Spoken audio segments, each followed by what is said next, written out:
الحامد بخت من مثلي مرتبط بالرجال اللي في تريم أهلي سلسلة علوية من بني علوي سلسلة منهم أسانيد أهل إلى خير محمود وأشرف علوي أمدونا مدد يا علوي. Di pertemuan kali ini, setelah kemarin kita terangkan di bulan yang lalu tentang apa itu rotib dan juga siapa yang mengarang, kenapa dikarang, apa daripada nama-nama Ratibul Haddad, maka di pertemuan kali ini kita akan sedikit mengupas tentang sosok penyusun daripada Ratibul Haddad, Al-Imam Al-Arif Billah Qutbul Irsyad wa Ghusul Ibad wal Bilad Al-Habib Abdullah bin Alwi Al-Haddad. Al-Habib Abdullah bin Alwi Al-Haddad, nasab beliau adalah Abdullah bin Alwi bin Muhammad bin Ahmad Al-Haddad bin Abu Bakar bin Ahmad bin Muhammad bin Abdullah bin Ahmad Faqih bin Abdurrahman bin Alwi. Alwi ini yang mendapat julukan Alwi Amul Faqih. Nanti ada habaib itu yang keturunannya dari Alwi Amul Faqih. Ada yang keturunannya dari Faqihil Muqaddam. Nah, di antaranya seperti Al-Haddad dan juga Al-Ba'bud, Al-Maghfun, itu kembalinya kepada Alwi Amul Faqih. Insyaallah di lain kesempatan. Nah, beliau nasabnya sambung sampai kepada Nabi SAW. Ibu beliau namanya adalah Syarifah Salma, Salma binti Idrus Al-Habsyi. Jadi ibunya Imam Haddad itu Salma binti Idrus Al-Habsyi. Nah, beliau dilahirkan, Imamul Haddad dilahirkan di pinggiran kota Tarim. Kota Tarim ini, kota Tarim, di pinggirannya, yaitu di ujung kota Tarim, ada daerah namanya Subair. Subair itu kampung di pinggiran kota Tarim. Kapan lahirnya? Lailatul Itsnin, di malam Senin, di tanggal 5 Safar, bulan Safar. Tanggal 5 bulan Safar. Nah, pada tahun berapa? Pada tahun 1044 Hijriah, Al-Imamul Haddad. Meninggalnya Imamul Haddad pada malam Selasa 7 Dzulqa'dah 1132 Hijriah meninggalnya. Beliau meninggal di malam hari, kemudian diketahuinya ketika mau sholat subuh. Baru diketahui bahwasanya beliau sudah meninggal dunia. Pada umur, berapa umurnya? Yaitu adalah 88 tahun lebih 9 bulan kurang 3 hari. Ini hebatnya orang dulu. Ihtimam, perhatian kepada tanggal lahir dan meninggal. Sekarang nggak ada sudah.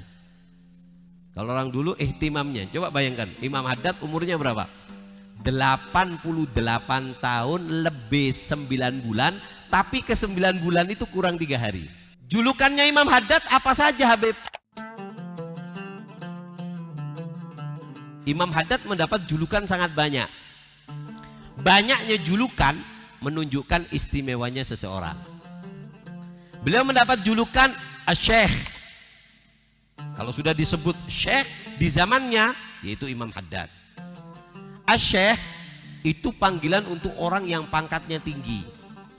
Yang pertama kali mendapat julukan Syekh adalah Al-Habib Abdullah Ba'alwi bin Alwi Al-Ghuyur ibni Faqihil Muqaddam.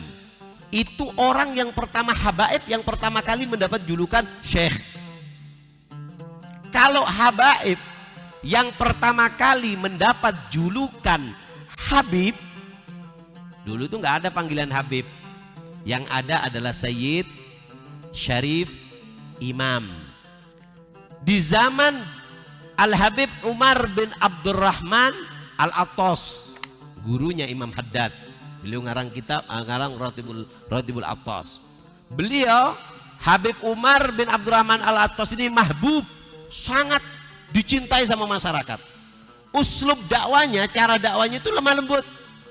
Cara dakwanya lemah lembut. Sehingga Habib Umar ini di Hadramut terkenal dengan sebutan Habib. Setelah Habib Umar bin Abdurrahman Al-Attas turun ke bawah, semuanya keturunan para Alawiyin berian Nabi mendapat julukan Habib. Nah, juga beliau mendapat julukan yang pertama Syekh, yang kedua Habib, yang ketiga Haddadil Qulub. Imam Haddad ini mendapat julukan Haddadil Qulub. Kalau sudah ada istilah kalimat Haddadil Qulub, ya Habib Abdullah. Kenapa? Kitabnya, nasihatnya, syairnya, gerak-geriknya, semuanya melunakkan hati orang yang karat. Jadi beliau mendapat julukan Haddadil Qulub, pandai besinya hati. Beliau juga mendapat julukan Qutbir Rabbani. Qutbir Rabbani.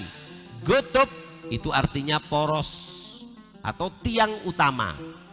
Ar-Rabbani yaitu Allah. Artinya apa? Allah jika ingin menurunkan daripada nafahat pemberiannya, itu pasti diberikan pertama kepada wali kutub, kepada hambanya yang dicintai. Satu. Jadi struktur Indonesia ini kan ada kepresidenan, presiden secara zahir, kemudian ada wakilnya, ada DPR, ada sampai RW, RT. Begitu juga di alam arwah, para wali itu juga ada presidennya para wali, yaitu adalah Qutbil Ghauth. Makanya dikatakan asyaddul bala ba'dal anbiya al auliya. Paling banyaknya menerima bala. Jadi biasanya kan kalau contoh aja gubernur Jawa Timur, maka keuangan yang dari presiden enak nggak enaknya diturunkan pertama kan ke gubernur yang punya Jawa Timur. Dari gubernur dibagi. Begitu juga nafahat Allah, pemberiannya Allah itu diturunkan kepada hambanya yang dicintai. Satu hambanya itu julukannya adalah Qutbir Rabbani. Di zamannya Syekh Abdul Qadir Jailani juga mendapat julukan Qutbir Rabbani. Poros utama, tumpuannya utama untuk pemberian Allah yang Allah turunkan disampaikan ke orang ini, baru dibagi ke yang lainnya. Itu namanya Qutbir Rabbani. Nah, julukan Imamul Haddad juga mendapat julukan Qutbil Irsyad. Porosnya irsyad itu memberi irsyadat, fatwa, memberi nasihat. Alawiyin, para habaib dulu para habaib di Kota Tarim itu dipinta oleh para masyaikh, para masyaikh yang ada di Kota Tarim, min al-Bafadal, min al-Khatib, dan para masyaikh yang lainnya, mereka gabung menjadi satu untuk menjadikan Kota Tarim sebagai kota yang penuh barokah. Jadi mereka itu saling, makanya kita lihat pasti para habaib itu nasab ilmunya pasti bersambung kepada para masyaikh, dan para masyaikh sambung kepada para habaib. Al-Habib Abdurrahman As-Segaf, beliau punya anak 13, semuanya wali kutub. Habib Abdurrahman Segaf punya pembantu khaddam namanya Syekh Sa'ad bin Ali Bamadhaj. Syekh Sa'ad ini umurnya panjang. Coba bayangkan, Habib Abdurrahman Segaf, beliau hidup Syekh Sa'ad. Punya anak namanya Abu Bakar As-Sakran, beliau hidup masih. Punya anak Abdullah Al-Idrus, beliau masih hidup. Abdullah Idrus punya anak Abu Bakar Al-Adni, beliau masih hidup. Padahal dulu pembantu ini, khaddam, masyaikh. Tapi sanad ilmunya dipegang oleh Syekh Sa'ad. Sampai para habaib mengatakan, memuji Syekh Sa'ad, Sa'ad ya nas man syafuhu Sa'ad tulabat. Sa'ad wahai manusia, siapa yang mandang Syekh Sa'ad akan selamat selama-lamanya. Habib Abu Bakar Adni ketika meninggal, warisan Ada satu kotak, ada kertas. Dilihat, dibuka. Kalau aku mati, tolong isi kotak itu makamkan bersamaku. Dibuka, kotaknya istimewa besar. Dibuka, ada kain sutra. Dibuka, ada bungkusan lagi. Dibuka, ada apa? Ada 2 sendal yang jelek. Sendal elek. Di bawahnya ada tulisannya, Hada na'lu syekhi wa sayyidi Sa'ad bin Ali Bamadhaj. Sandalnya saya Sa'ad ditaruh, diminta untuk apa? Dikuburkan bersama Al-Habib Abu Bakar Al-Adni. Kenapa sih para habaib itu kok kalau minta barokah mereka itu lebih suka minta sendal daripada surban? Kenapa? Karena na'al yahmilul jisim, yahmil jutha. Karena sendal itu yang bawa badan. Semua waridat dari atas turunnya semuanya ke sendalnya. Makanya para habaib dulu itu suka barokahnya sendal. Tapi awas hilang sendal kemarin. Sing kena kon tak kejar kon nang omah mundik. Softo loh. Sendalku mari hilang boleh. Aku pernah pengajian sendalku hilang, mari ceramang ini kurang ajar arek-arek. Kan tuku sing apian urupono gak apa-apa rek ngawur. Lek dirupi sendal jepit titik barokah kurang ajar iku jenenge. Beliau humul. Imam Al-Haddad itu nggak mau berdakwah sembarangan, biidzin. Sehingga beliau dimimpi para salafnya, dimimpi Habib Abdullah Idrus supaya berdakwah. Nggak mau. Humul, nggak pantas, nggak ini. Dimimpi Faqihil Muqaddam, diizinkan untuk berdakwah, nutup. Sampai dimimpi Rasulullah SAW diizinkan untuk berdakwah, diizinkan untuk menyampaikan apa yang telah dimiliki daripada ilmu, sehingga Imam Haddad mendapat julukan Gudbil Irsyad. Gudub, porosnya dakwah beliau. Beliau juga mendapat julukan Gudbid Dakwah wal Irsyad, Imamul Haddad. Jadi julukannya Gudbil Irsyad, juga Gudbid Dakwah wal Irsyad. Imam Haddad juga mendapat julukan, apa julukannya? Yaitu adalah Syekhul Islam. Syekhul Islam. Julukannya juga beliau mendapat julukan Sahibur Ratib. Jadi kalau ada kalimat Sahibur Ratib, oh ya Imam Haddad, karena beliau yang nyusun ratib. Beliau juga mendapat julukan Ghauthul Ibad wal Bilad.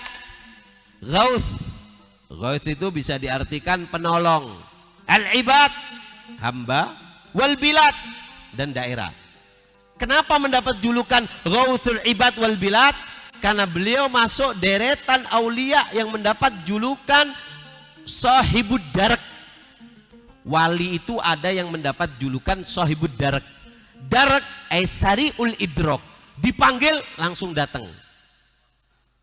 Ada orang yang wali yang mendapat julukan Sahibud Darak. Di para Alawiyin yang notok, yang kental mendapat julukan Sahibud Darak itu ada 3 di zaman dahulu. Di antaranya adalah Sayyidina Ali bin Alwi ibni Faqihil Muqaddam, saudaranya Habib Abdullah Ba'alwi tadi. Ali bin Alwi Al-Ghuyur ibni Faqihil Muqaddam. Ali ini mendapat julukan Sahibud Darak. Ali punya anak namanya Muhammad Maulad Dawila. Muhammad Maulad Dawila punya anak namanya Abdurrahman As-Segaf. Abdurrahman As-Segaf punya anak namanya Umar Al-Muhdar. Nah, Umar Al-Muhdar ini juga mendapat julukan Sahibud Darak. Sahibud Darak juga adalah Al-Habib Alwi Al-Ghuyur. Jadi Habib Alwi Al-Ghuyur, kemudian Ali Sahibud Darak. Ali Sahibud Darak. Kemudian Umar Al-Muhdar. Nah, para aulia juga banyak. Di antaranya Al-Habib Muhammad bin Idrus Al-Habsyi, beliau Sahibud Darak. Al-Habib Abu Bakar Az-Zegaf, Sahibud Darak. Kalau dipanggil langsung. Sampai ada orang dia ini tawasul, makanya aulia itu Masya Allah. Dia ini punya kesulitan tawasul sama Ahlil Badr. Bi Ahlil Badri Ya Allah, ditawasuli. Wah, wah, wah. Akhirnya di malamnya dia ngelihat rombongan kuda sangat banyak. Gol, kenapa? Gol, ya fulan, kalau ente mau minta tolong sama Allah, kita ente panggil satu cukup. Ada apa ente sampai rombongan kita orang banyak? Adalah hajat ente cuma segini sama Allah. Oh, jadi celok kabeh ye siji ae cukup. Paham ya? Makanya, tapi manggil itu harus kenalan dulu. Makanya dikatakan dalam hadis, ta'arraf ilallah firraha ya'rifka fi syiddah. Kenali Allah dikala kamu gembira, bahagia, Allah kenal kepada kamu dikala sedih. Kita kan enggak dua-dua tak sembayang, dua-dua ngalor ngidul. Kere, ya Allah, ya Allah. Ciri malaikat, "Woi, kok setas teko kon niki?" Telat. Ini Al-Habib Muhammad bin Idrus, Habib Muhammad bin Ahmad Al-Muhdar, Habib Hasan bin Umar Al-Habsyi. Kenali, hadiri majelisnya. Di Gubah ini ada berapa para habaib punya buat majelis, hadir, nyambung sama mereka. Jadi kalau kepepet, panggil. Ya bin Idrus, ya bin Idrus, datang Pak. Awama alim tabi annana ahlul wafa wa muhibbuna lazala tahta liwana. Apa kalian nggak tahu mereka para wali adalah orang yang paling pintar membalas budi. Wa muhibbuna, yang cinta sama kami, lazala tahta liwana, selalu di dalam naungan kami.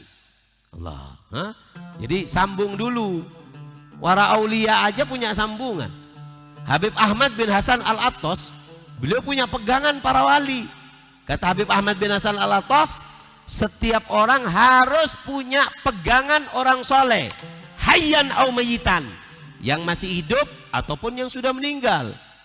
Mama kalian kenalnya Habib Muhammad bin Idrus, ambil fotonya, taruh di tempat sholat. Fatihah, kirim Fatihah setiap habis sholat sama Habib Muhammad bin Idrus. Habib Ahmad bin Hasan Al-Attas belum mengatakan, demi Allah, tidaklah aku punya kesulitan kecuali yang pertama kali datang kepadaku adalah Al-Habib Abu Bakar Al-Adni bin Abdullah Al-Idrus bin Abu Bakar As-Sakran. Kenapa? Karena setiap habis sholat aku kirimi dia daripada Fatihah terus. Nyambung, ada hubungannya. Iki tas mrene sik tas ziarah Gubah, kabeh hajate sak gudang dianu. Jere Habib Muhammad, sapa kon iki? Apa lapo kon iki? Paham ya? Ya mereka tidak seperti itu, tapi kita harus ngaca juga. Gak kenal ya hanu kenal, jaluk ya ake. Paham ya? Jadi buat dong hubungan dulu dengan mereka. Memang mereka mahad yarja balash, mahad yarja indana balash. Kata mereka para solin, nggak ada yang pulang dari rumah kita gratis, nggak ada. Semuanya penuh. Semuanya yang lapar jadi kenyang, yang haus hilang dahaganya. Mereka para solihin. Makanya duduk dong dengan mereka. Jalisus solihin, fa inna ajaibuhum la yafna. Duduk dengan mereka, karena mereka para solihin, keajaibannya nggak akan musnah. Allahumma shalli ala Muhammad. Nah, makanya Habibullah Haddad mendapat julukan juga apa? Good bid-da'wah wal irsyad. Good bid-da'wah, poros utamanya dakwah dan irsyadat, pemberi nasihat dan berdakwah, beliau porosnya. Kenapa sebabnya? Langsung dapat izin dulu berdakwah dari Rasulullah SAW. Apakah kita berdakwah perlu perlu izin? Sebenarnya umat Muhammad ini umat yang istimewa. Kuntum khaira ummatin ukhrijat linnas ta'muruna bil ma'ruf wa tanhauna 'anil munkar. Dulu tidak boleh menyampaikan apa yang dari Allah kecuali Nabi. Nabi aja kalau nggak dia Rasul, maka dia apa yang didapat dari Allah untuk dirinya sendiri. Kalau jadi Rasul boleh nyampaikan, tapi untuk umat Muhammad, ilmu yang kamu sampaikan kepada orang. Loh, kamu nggak mondok? Loh, nggak harus mondok berdakwah itu. Nggak harus mondok. Kamu dapat balighu anni walau ayat. Sampaikan dariku walaupun satu ayat. Loh, saya nggak mondok, Beb. Kamu nggak mondok, tapi kamu tahu. Loh ya, saya tadi nyatet, Beb. Imam Haddad kenapa gini, saya catat. Apa boleh saya sampaikan? Boleh. Kalau kamu dapatnya satu, yang penting catatannya dapatnya satu, sampaikan satu. Akhirnya oleh siji nambah 5. Wah, sing papat kharat iki. Ya, dapatnya satu, sampaikan satu. Allahumma shalli ala Muhammad. Beliau mendapat julukan Qutbil Irsyad. Kenapa? Karena dakwanya beliau itu rata. Imamul Haddad ini dakwanya rata. Ke para ulama didakwai. Para ahli ibadah yang cuman adanya di kamar, cuma khulwah baca Quran, didakwai sama Imam Haddad. Ya apa caranya khulwah yang baik. Umaro, pemimpin, menjadi bupati, menjadi raja, didakwai sama Imam Haddad. Gimana itu syaratnya jadi bupati, jadi presiden, ini yang harus kamu lakukan. Tujar, jadi pedagang, dikasih sama Imam Haddad cara berdagang yang baik. Ini loh caranya berdagangnya Nabi. Fuqara, orang miskin, didakwai sama Imam Haddad. Kamu jadi orang miskin, gini. Adabnya orang miskin itu gini. Didakwai. Al-aulad wan nisa, perempuan, didakwai sama Imam Haddad. Anak-anak, dikasih tahu caranya jadi anak yang baik. Al-musyrikin, orang kafir, orang musyrik, didakwai Imam Haddad. Semerata dakwanya Imam Haddad, sehingga mendapat julukan titik pusara, pusat daripada dakwah wal irsyad. Ya man ta'ala uluh firtifai ufir dhunubi wa jannibna al-halak. Ya Allah,